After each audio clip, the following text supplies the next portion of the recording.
Palad po tayo mapakinggan muli ang ating pong mensahe sa umagang ito. Ating pong tagapanguna ay siya po na nagsimula na po ng kanya pong ministry sa ating pong iglesia sa PBCC. Yun po ay marinig niyo sa kanya pagka nakakwento niyo siya yung kanya pong mga ministry, mga BS niya. Maraming po siyang BS. At yung mga, siya po talaga ay forte niya, yung mga church planting. Tapos yung very active siya sa evangelism. Yun po talaga yung nakikita natin na forte niya. Marinig niyo, matutuwa po talaga kayo.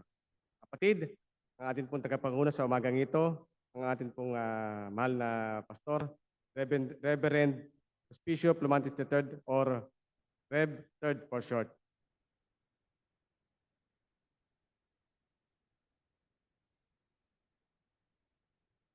Amen. Salamat po sa Panginoon sa opportunity binigay niya po sa atin para sumamba sa Kanya at patuloy na makinig, mag-aral ng Kanyang salita.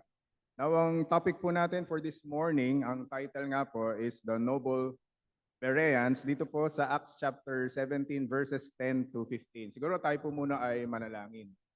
Amang makapangyarihang sa lahat, pinupuri ka po namin na meron po kaming pagkakataon na sama-sama po kaming sumamba sa iyo. At this morning, patuloy po kaming sasamba sa iyo, even sa pamamagitan ng pakikinig at pag-aaral ng iyong salita. Kahit po pagod ang karamihan po sa amin sa business nitong week na ito, pero salamat Lord sa patuloy mo pong strength na ibinibigay po sa amin. And narito po kami para po sambahin ka, Panginoon, sa Espiritu at sa katotohanan. We pray na mangusap ka po sa amin this morning sa pamamagitan po ng iyong salita. Thank you, Lord. Ito po ang aming dalangin sa pangalan ng Panginoong Hesus. Amen. Okay, so tingnan po muna natin yung pinaka-verse natin sa Acts 17 verse 10. Now, sabi po dito at babasahin ko po sa Tagalog, nang gabing iyon ay agad na pinaalis ng mga kapatid, sina Pablo at Silas patungong Berea. So ipaliwanag po muna natin ang pinaka-background and dalawang bagay lang po yung gusto kong dalhin sa atin. Unang part yung background and then mamaya bakit tinawag na noble ang mga taga-Bereans. Now, pag sinabi pong Macedonian churches, naririnig po natin yan, ito po yung mga churches sa Philippi, Thessalonica at saka sa Berean. Ito po yung mga lugar na pinuntahan ni Apostol Pablo nung kanyang pagmimisyon during his second missionary journey. Kaya pag pinag-aralan po natin, magkakatabi po yan, no? Yung karanasan niya sa Filipos, sa Thessalonica, and then mamaya pag-usapan nga po natin itong sa Berea. Now, marami po siyang naging karanasan sa kanyang pagmimisyon. For example po sa Filipos, alam po natin ang story. Natatandaan po natin ang story ng isang batang babaeng alipin na sinasapian ng masamang espiritu kaya siya nakakapanghula. At malaki ang kinikita ng kanyang mga amo dahil sa kanyang panghula, pero nang kanilang palayasin ang masamang espiritu at nakita ng amo ng bata na nawalan sila ng pagkakitaan, sinungga ba nila sina Pablo at Silas, kinaladkad sa liwasang bayan at iniharap sa mga may kapangyarihan. And then, pag sabi po dito sa verse 22, ang maraming tao ay sama-samang tumindig laban sa kanila at pinunit ng mga hukom ang mga damit ni na Pablo at Silas at ipinag-utos na hagupitin sila. And take note, dito sa verse 23, ang sabi po, they had inflicted many blows. Talagang maraming hagupit po yan. Sabi po dito, sila'y mahagupit na sila'y ng maraming ulit, itinapon sila sa bilangguan at pinagbilinan ng tanod ng bilangguan na sila'y bantayang mabuti. Nang kanya matanggap ang utos na ito, kanyang ipinasok sila sa kaloob-looban ng bilangguan at ikinabit ang kanilang mga paa sa mga panggapos. Now siguro kung tayo po ay makakaranas ng ganito, pagkatapos po nating makalaya, ay magpapahinga po muna tayo. Sabihin muna natin, ay teka, mag-lie-low muna tayo. Anyway, nakulong naman tayo, nabugbog, reasonable naman kung tayo ay magpapahinga. Pero right after this incident, dito po sa verse 40, sabi po dito, nang sila'y makalabas sa bilangguan, pumunta po sila kay Lydia. Natatandaan natin si Lydia, siya yung nagtitinda ng telang purpura, siya yung pinunta ni Apostol Pablo sa tabing ilog, sinera niya ito ng gospel. Now, di ba, binugbog ka, kinulong ka, tapos paglabas mo, di ba dapat magpahinga ka muna? Pero sabi po dito, pumunta siya kay Lydia, at nang makita din po niya ang mga kapatid, ay kanilang inaliw sila pagkatapos na umalis. And then, after this experience, makikita po natin kasi ito sa story ng Filipos chapter 16. Pagdating naman po dito sa chapter 17, makikita po natin, ayun, diretso na naman po sila sa pagmimisyon. Duman po sila sa Amphipolis and then sa Apollonia hanggang sa makarating po sila sa Thessalonica. Now, Amphipolis is 30 miles from Philippi. Apollonia was another 30 miles from Amphipolis. And then Thessalonica was 40 miles from Apollonia. At ang ibig pong sabihin nito, nag-travel po sila mula sa Philippi hanggang sa Thessalonica ng 100 miles. Ang 100 miles siguro mula dito sa PBCC hanggang doon sa Subic Bay, Freeport Zone. Of course, wala namang mabilis na sasakyan. And take note, sabi nga po dito, weekend by their beating. No? Nag-travel sila pero makikita natin bugbog. Hindi pa nga sila halos nagpapahinga pero ayan na naman sila, banat na naman sila sa kanilang pagmimisyon. Now, ang unang bagay na nais ko pong dalhin sa atin na makikita po natin is Paul's courage and boldness. He is always on the go. The prospect of trials and persecution will not deter Paul from carrying out his ministry. Hindi mo po pwedeng pigilan si Pablo sa paggawa ng kanyang ministeryo. And despite his frequent mistreatment at their hands sa kamay po ng mga Hudyo, Paul never lost his passion for the souls of his people. Now, itong pinag-usapan po natin is second missionary journey of Paul. Pero makikita po natin, even in his first missionary journey, ay puro persecution din po ang kanyang naranasan. Pag binasa po natin itong Acts chapter 13 and chapter 14, yung unang pagmimisyon ni Apostol Pablo, in Cyprus, he was opposed by the false prophet Bar Jesus. And then in Pisidian, crowds began contradicting Paul. In Iconium, Jews who disbelieved stirred up the minds of the Gentiles. And in Lystra, he nearly lost his life. Now, of course, pag binabasa po natin ang Bible, makakakuha ng attention po natin yung karanasan po ni Apostol Pablo sa Lystra. And ang background po niyan, yun sa Gawa, chapter 14, verse 19. Sabi po dito sa Gawa, chapter 14, verse 19, ito po yung kanyang karanasan sa Lystra. But Jews came from Antioch and Iconium, and having persuaded the crowds, they stoned Paul and dragged him out of the city, supposing that he was dead. So kung tayo po ay nangangaral at sa ating pangangaral ay makaranas po tayo ng batuhin. Kung sa ating pangangaral po ay makaranas tayo ng kaladkarin palabas ng lungsod, to the point na parang iwanan na tayo na para po tayong patay na, ay siguro talagang hindi na po tayo tutuloy sa paglilingkod.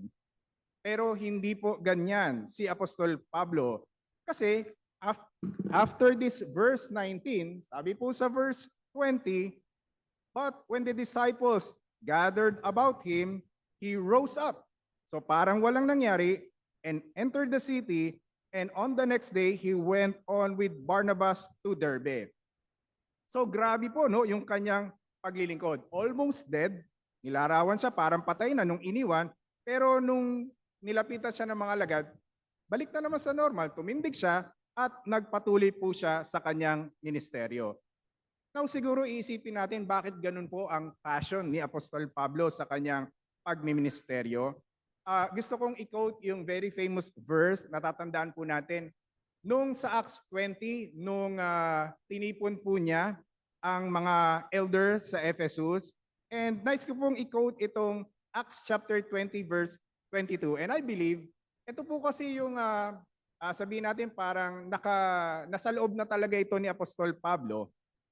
And nice ko pong basahin itong verse 22. At ang sabi po niya dito, nung pinatawag po niya ang mga elders ng Ephesus, sabi po niya sa verse 22, ngayon ako'y pupunta sa Jerusalem bilang pagsunod sa Espiritu Santo.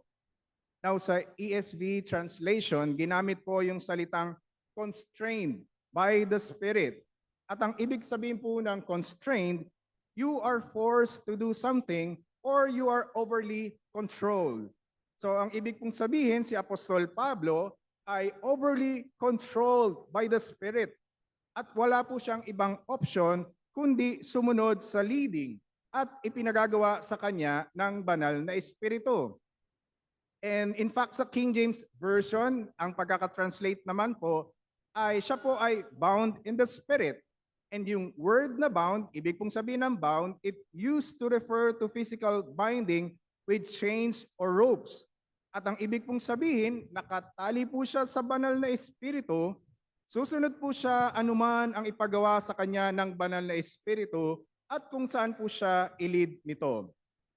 Kaya po kahit po hindi niya nalalaman ang mga bagay na mangyayari sa kanya, and then pag binasa po natin yung karugtong pa rin po nitong verse 22, sabi po, at ngayon, bilang bihag sa Espiritu, ay patungo ako sa Jerusalem na hindi nalalaman ang mga bagay na mangyayari sa akin doon, maliban na ang Espiritu Santo ay nagpapatotoo sa akin sa bawat lungsod na sinasabing ang mga tanikala at ang kapighatian ay naghihintay sa akin. Now siguro kung ililid po tayo ng Holy Spirit na pumunta sa isang lugar, ay madali lang pong sumunod kapag maganda yung lugar na pupuntahan natin. Madali lang po sumunod kapag komportable ang pupuntahan natin at komportable ang magiging kalagayan natin. Pero kung alam po natin na tayo ay makukulong at tayo ay daranas ng kapighatian, malamang ay hindi na po tayo pupunta. Pero bakit po si Apostol Pablo, ganun na lang po ang kanyang kalakasan na sundin ang leading sa kanya ng banal na espiritu? Kasi sabi po dito sa verse 24, but I do not account my life of any value, nor as precious to myself. Grabe po, no? And with all honesty, may makapagsasabi po ba sa atin dito na hindi ko na itinuturing ang aking buhay na mahalaga o may halaga sa aking sarili? Of course, hindi naman po ang ibig sabihin nito, hindi na tayo maliligo, hindi mahalaga ang buhay ko. Hindi naman po yan ang ibig sabihin niyan. Pero ang ibig lang pong sabihin niyan, meron po kasing priority si Apostol Pablo. Mamaya makikita po natin yung kanyang goal at hindi niya priority yung kanyang sarili. Now, ito pong the TL Mango, naglabas po siya ng top 20 most famous persons in the world ngayon pong 2022. And kinuha ko lang po yung apat. Ang una po dyan ay si Dwayne Johnson. Kilala po natin siya. Is now one of the highest grossing actors of Hollywood. And ang estimated net worth po niya is close to $320 million. Yan po ang price ni Dwayne Johnson. Now, pangalawa po, makita po natin si President Joe Biden, the 46th President and current President of the United States. So siguro kung ikaw si Joe Biden, ay talagang napaka-precious ng iyong buhay. Pangatlo si Elon Musk, celebrity CEO of Tesla Inc. and SpaceX. Kano po ang kanyang estimated value? $239.6 billion lang naman. Hindi po milyon billion dollars po. And siguro kung ikaw si Elon Musk, talagang napaka-precious ng buhay nito. Hindi pwedeng mamatay ito. And yung pang-apat po si Jeff Bezos, siya po yung founder and chairman nung pong Amazon. And dito ang kanyang network po ay $180 billion. So kung tayo po yan, imagine niyo kung tayo yan, talagang hindi pwedeng mamatay ito. Very precious, napakamahal ng buhay nito. Pero si Apostol Pablo, ang sabi po niya, ngunit hindi ko itinuturing ang aking buhay na mahalaga sa aking sarili. So kung gayon, kung hindi mahalaga ang turing niya sa kanyang sarili, ano po ang mahalaga sa kanya? Sabi po niya dito sa verse natin, sa verse 24, if only I may finish the course. Matapos ko lamang ang aking tungkulin and the ministry that I received from the Lord Jesus. So ano po itong ministry na ito? Ito po ang kanyang ministry to testify to the gospel of the grace of God. Ang goal po ni Apostol Pablo sa buhay ay ang maganap niya ang kanyang katungkulan at matapos niya ang ministeryong tinanggap niya sa Panginoong Hesus, ang pagpapahayag ng magandang balita tungkol sa kagandahang loob ng Diyos para sa tao. Well, sometimes nakakalimutan po nating mga mananampalataya na tayo po ay nasa isang takbuhin ng pananampalataya.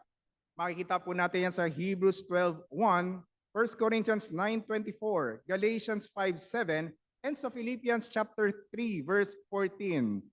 Nakakalimutan po natin na dapat po nating tapusin ang takbuhin ito, na dapat po nating tapusin anuman ang ipinagagawa sa atin ng Panginoon.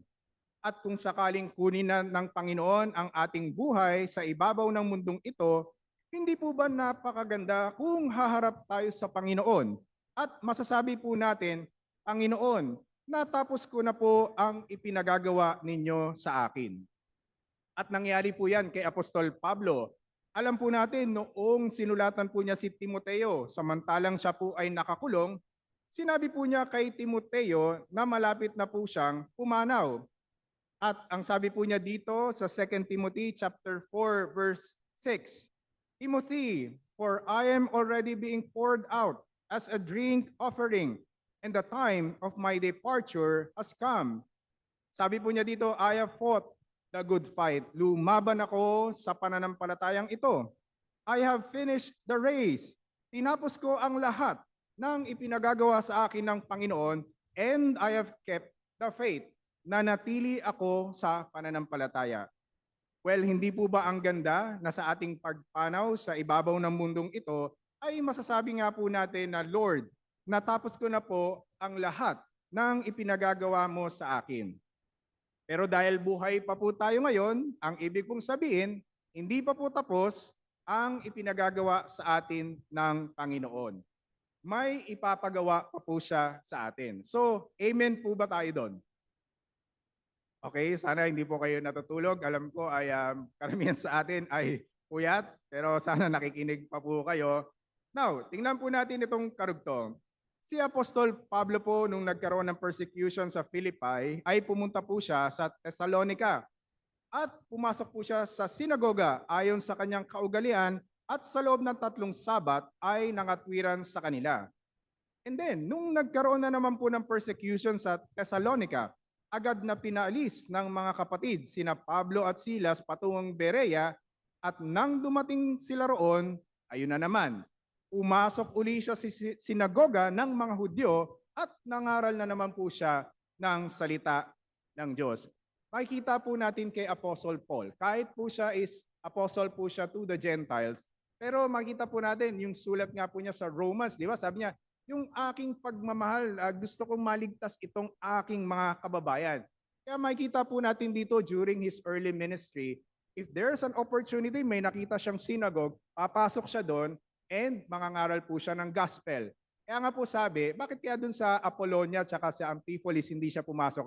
Probably wala kasing synagogue doon. Kaya nilampasan niya, tapos naghanap na naman siya ng synagogue at nangaral po siya kung saan may mga Hudyo. And so nakita po natin yung kanyang courage and boldness at hindi po siya titigil hanggat hindi po niya natatapos ang tungkuling tinanggap niya sa Panginoon, ang magpatotoo sa magandang balita ng biyaya ng Diyos. And so yan po ang pinaka-background. Now, we go dito po sa ating pinaka-story. The second thing na nais ko pong dalhin sa atin is the Bereans' eagerness to receive and examine the scriptures. Now, kung sa Thessalonica, nainggit ang mga Hudyo, kaya tinipon nila ang mga palaboy sa lansangan at sila ay gumawa ng gulo sa lungsod, ang mga Hudyo naman sa Berea ay higit na mararangal kaysa sa mga taga-Thessalonica. Now, ang sabi po dito sa ating verses, Acts chapter 17, verse 11. Sabi po, now these Jews were more noble than those in Thessalonica. Pag sinabi pong noble, ang ibig pong sabihin nito ay having, showing, or coming from personal qualities that people admire. So ano po ba yung dapat nating i-admire sa mga Christians dito sa Thessalonica? Sabi po dito, una, because they receive the word with all eagerness. Tinanggap po nila ang salita ng may pananabik. Now, kung tatanungin po tayo, ano yung natatandaan po nating story sa Old Testament kung saan eager makinig ng salita ng Diyos ang mga tao? Well, na-discuss po natin, I think 2 years ago. Ito po, background ng nilusob. Noong 586 BC ay nilusob ng mga taga-Babylonia ang Jerusalem at sinira po nila ang pader, ang gate at ang templo at dinala po nilang bihag sa Babylonia ang mga Hudyo. Pero tinalo naman po ni King Darius. Si King Darius po, siya po yung king ng Persia. Tinalo po niya si King Nebuchadnezzar ng Babylonia at ipinag-utos naman po niya na gawin ng muli ang muog at templo sa Jerusalem. Kaya nga po mababasa po natin sa Ezra chapter 6 verse 12, sabi po niya diyan, I, Darius, make a decree, let it be done with diligence. And so kung titingnan po natin yung date, nung destruction po ng templo, nung nilusob sila ng Babylon, 586 BC. And then, kailan po ulit nagawa yung temple? Ang date po ay 516 BC. So, ibig pong sabihin, lumipas po ang 70 years bago po nagawa ang templo. Now, just imagine if sa loob ng 70 years, wala pong sama-samang pagsamba ang mga Hudyo. Ano po kaya ang kanilang damdamin? Tayo, nung nagka-pandemic, di ba po, almost 2 years, hindi po tayo nagkita-kita. Di ba nakarinig tayo ng mga comment na, ay, excited na, kailan ba tayo magpe-face to face? Ay, excited na ako. Talagang gustong-gusto ko na magtipon-tipon tayo. Pero sila, imagine, 70 years. Wala po silang pagtitipon at wala po silang sasama-sama na pagsamba sa ating Panginoong Diyos. Pero alam niyo po, nung nagkaroon ng opportunity at si Ezra, nung nag-gather po niya ang mga Hudyo, ang mga Israelita, babasahin ko po yung sa Nehemiah chapter 8 verse 1. At ang sabi po dito, and all the people gathered as one man into the square before the water gate. And they told Ezra the scribe to bring the book of the law of Moses that the Lord had commanded Israel. Mapapansin po natin dito, yung mga tao pa po ang nag-request, Ezra, ilabas mo yung law, yung kautusan ni Moises at basahin mo sa amin or pag-aralan natin. Pagdating po sa verse 2, so Ezra the high priest brought the law before the assembly, both men and women, and all who could understand what they heard on the first day on the 7th month. And then, pagdating po dito sa verse 3, sabi po, and he read it from facing the square before the water gate from early morning until midday. Now, just imagine po, nagsimula si Ezra na basahin ang kautusan, sabi po, mula madaling araw hanggang katanghaliang tapat. At ang ibig pong sabihin nito, the congregation stood and listened for 5 or 6 hours. And according to verse 18, this continued for a week. Now siguro kung ang mensahero, ang pastor magpipreach ng 1 hour, ay talagang hindi na tayo mapakali, ang haba-haba naman mag-preach niyan.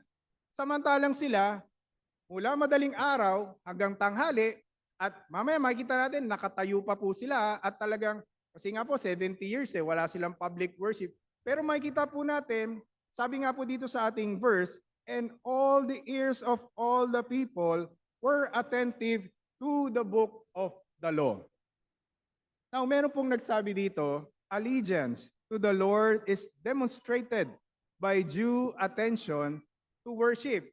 Now, agree po ba tayo dito? Kahit po dito sa face-to-face, dapat yung ating buuso natin, yung ating concentration, dapat talaga nasa isip natin talagang nakaharap tayo sa Panginoon at sumasamba tayo sa Panginoon.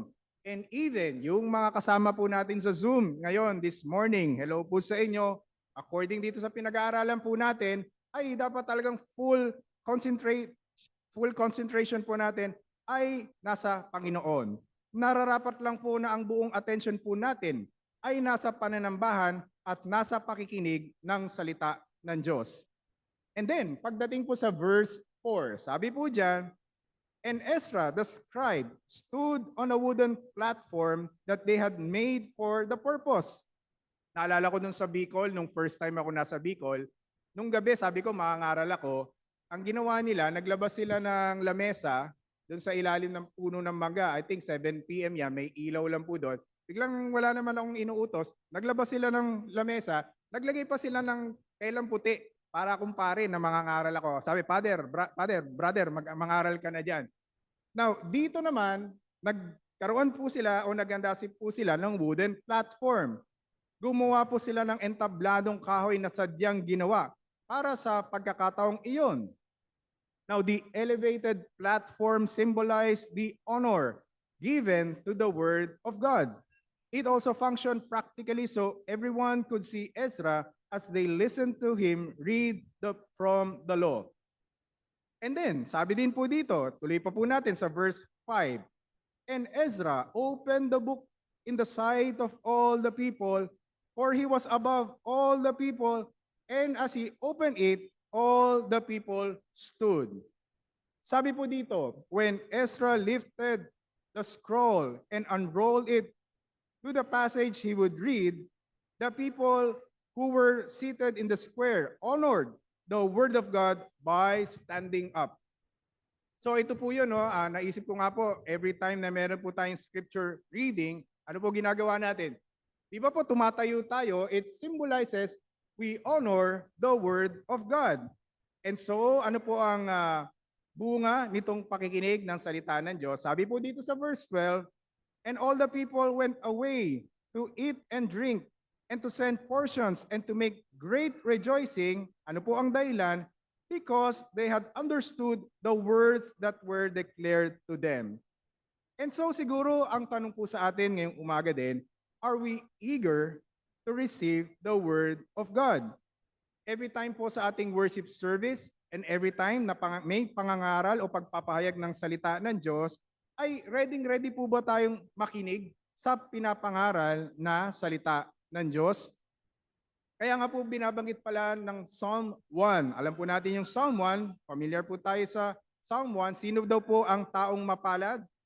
Sabi po sa awit 1, verses 1 to 3, mapalad ang taong hindi lumalakad sa payo ng masama, ni tumatayo man sa daan ng mga makasalanan, ni umuupo man sa upuan ng mga manunuya, kundi sino po ang taong mapalad? Nasa kautusan ng Panginoon ang kanyang kagalakan.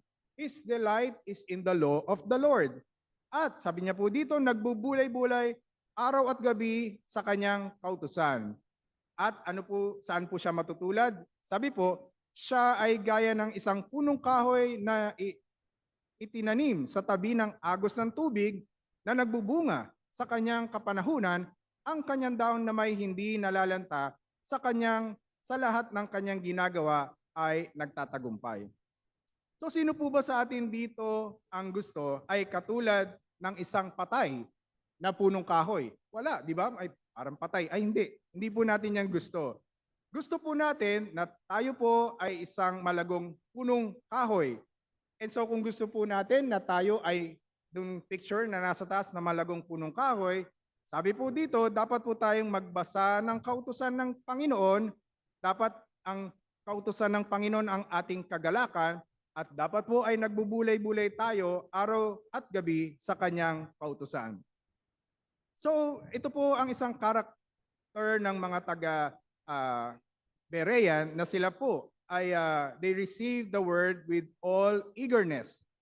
Pero may pangalawa pa po, ang sabi po dito, hindi lang they receive the word with eagerness, pero ang sabi din po dito, they examine the scriptures daily to see if these things were so.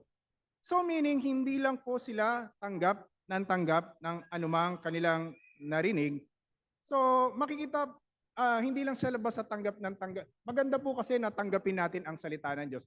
Pero makikita po natin, hindi lang pala lumalabas, hindi lang sila basta-basta tanggap, kundi, sabi po dito, they examine the scriptures daily para tingnan kung talagang yung sinasabi ng nangangaral ay totoo nga.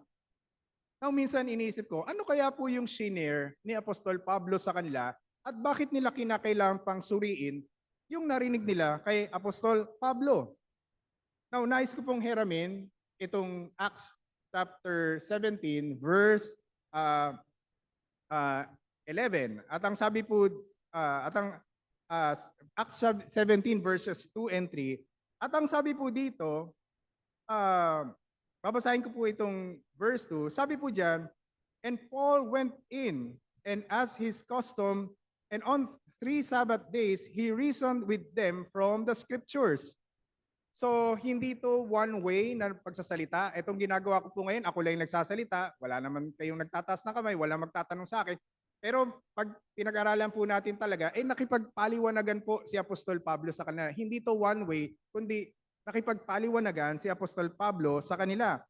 And then, ang sabi po dito, ipinaliwanag niya at pinatunayan na kinakailangan magdusa ang Kristo at muling mabuhay. Now, paliwanag po natin, no?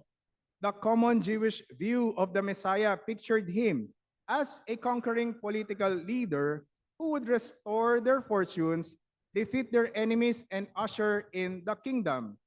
Kasi para sa isang Hudyo, tinitingnan ko po kasi yung pangangaral ni Apostol Pablo. Bakit niya pinangaral na ang Kristo dapat mamatay at dapat mabuhay? Kasi nga po, di ba sa mga Hudyo, that the Messiah would come to die at the hands of his own people was beyond their comprehension. Hindi kasi nila matatanggap yun eh. Kaya nga po mababasa po natin, for example, sa 1 Corinthians 1:23, to the Jews, we preach Christ crucified as stumbling block to the Jews. Hindi sila pwedeng maniwala, Messiah nga, tagapagligtas, tapos mamamatay. Hindi po sila basta-basta maniniwala dyan. Pero maaari ang pinaliwanag sa kanila ni Apostol Pablo, look at Psalm 22, look at Isaiah chapter 53, look at Psalm 16 to prove na kinakailangan ng talagang mamatay ang Messiah pero kinakailangan din siyang mabuhay para maganap ang ating kaligtasan. So, talagang paliwanagan po ito. Now, we remember sa Emmaus Road, di ba po, basahin ko lang yung background. Ito po yung nabuhay na ang Panginoon at may dalawang naglalakad sa Emmaus. Di ba sabi po sa verse 15 muna, samantalang sila'y nag-uusap at nagtatanungan. Si Jesus mismo ay lumapit at naglakbay na kasama nila. Subalit ang kanilang mata ay hindi pinahintulutan na makilala siya. At sinabi niya sa kanila, ano ba ang inyong pinag-uusapan sa inyong paglalakad? At sila'y tumigil na nalulungkot. Isa sa kanila na ang pangalay Cleopas ang sumagot sa kanya, ikaw lang ba ang tanging dayuhan sa Jerusalem na hindi nakakaalam ng mga bagay na nangyari sa mga araw na ito? Sinabi niya sa kanila, anong mga bagay? At sinabi nila sa kanya, tungkol kay Jesus na taga Nazaret, na isang propetang makapangyarihan sa gawa at sa salita sa harapan ng Diyos at ng buong sambahayan. At kung paano siya ay ibinigay ng mga punong pari at ng mga pinuno upang hatulan ng kamatayan at siya ay ipinako sa krus. Subalit umasa kami na siya ang tutubos sa Israel. Oo, at bukod sa lahat ng mga ito, ngayon, ang ikatlong araw buhat ng mangyari ang mga bagay na ito.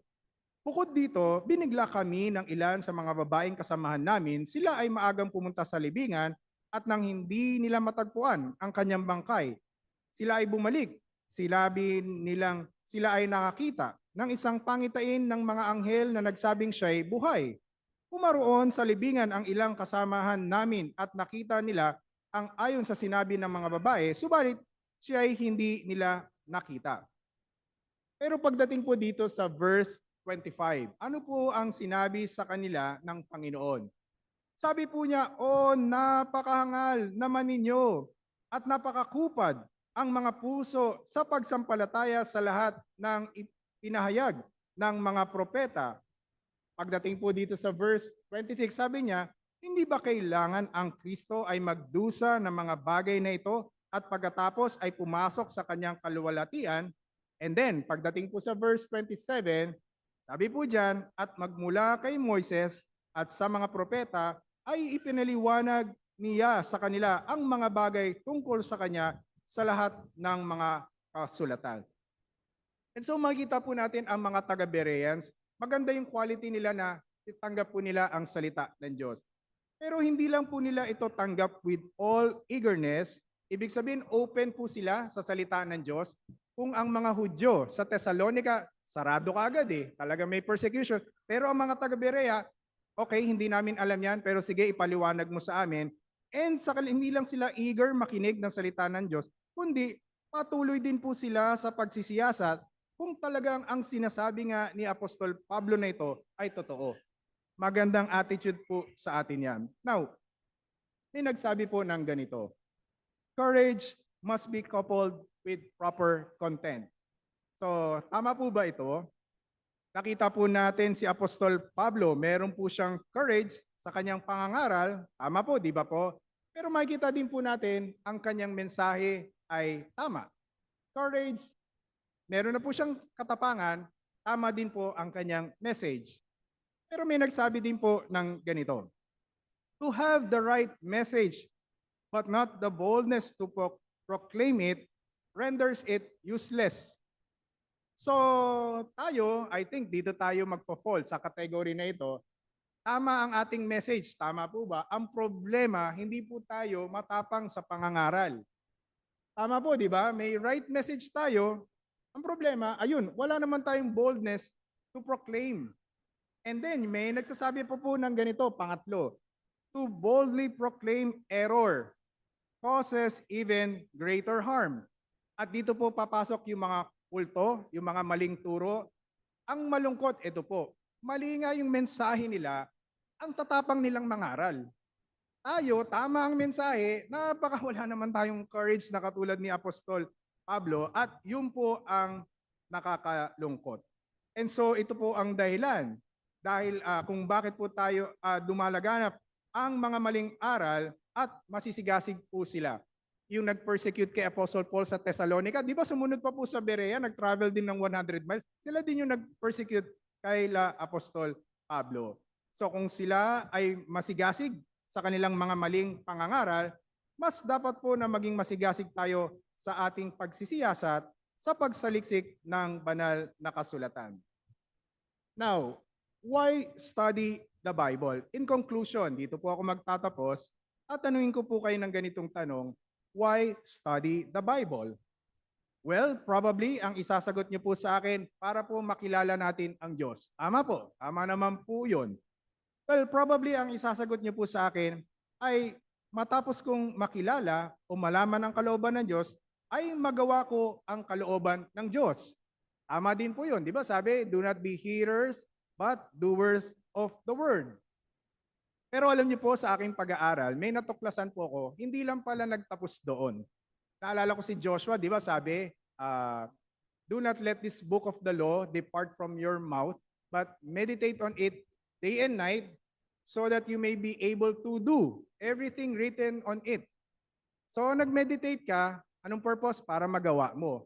Pero alam nyo, may natuklasan pa akong isa, mas maganda. Hindi, maganda naman yung kay Joshua, pero kukumpletuhin pa natin. Now, tingnan nyo po itong kay Ezra. So, sabi po dito, at nais ko pong basahin, for Ezra had set his heart to study the law, so nag-aral, and then, ang pangalawa, sabi niya, and to practice it, para magawa niya kung ano man yung kanyang pinag-aralan, kasi hindi lang naman pwedeng manatili sa head natin po yan, para maisabuhay po natin yan, pero may pangatlo pa po. Ano sa tingin niyo yung pangatlo? Sabi po dito sa pangatlo, and to teach his statutes and rules in Israel. Ang galing, no? Kasi pag yung pangalawa lang tayo, nag-aral, nalaman natin ang kalooban ng Diyos, pinamuhay naman natin, pero hindi po ba mas maganda, matapos natin malaman, pinamuhay natin, and then, tinuro pa natin sa ibang mga tao. Imaginin po natin kung ano ang impact na magagawa kung every time na nagle-learn tayo ng salita ng Diyos, tapos, okay, nalaman ko to, i-apply ko to, gagawin ko to, pero hindi doon nagtapos eh. Imagine niyo po kung ano ang impact ng church kung lahat ng kanyang natutunan, hindi niya lang isinabuhay, kundi itinuro pa niya sa iba. Ay, sabi ko po sa inyo, ang magiging impact ng church, hindi po natin masasabi.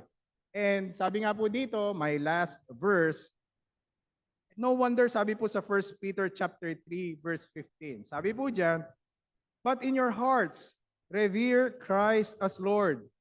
Ano pong sabi sa karugtong? Always be prepared to give an answer to everyone who asks you to give the reason for the hope that you have. But do this with gentleness and respect. Just imagine kung lahat tayo, hindi lang few, hindi lang pastors, hindi lang elders, hindi lang deacons or the leaders. Just imagine lang kung lahat tayo may opportunity na mag-share. Yung ready tayo mag-answer, mag-share. Ay, iba ang dating po noon na talagang buong church nag-share ng gospel, buong church nag-share dun sa mga taong naghahanap ng mga kasagutan sa kanilang buhay. Ay, iba po ang dating yan. And so these noble Bereans, they are noble because they are eager to receive the word and they examine the scriptures. Kung ano ang tinatanggap nila, patuloy nilang pag-aaralan ito, pero idudugtong ko lang po, sana wag lang matapos doon, ituro din po natin sa iba. So pagpalain po tayo ng Panginoon sa kanyang mga salita ngayong umaga.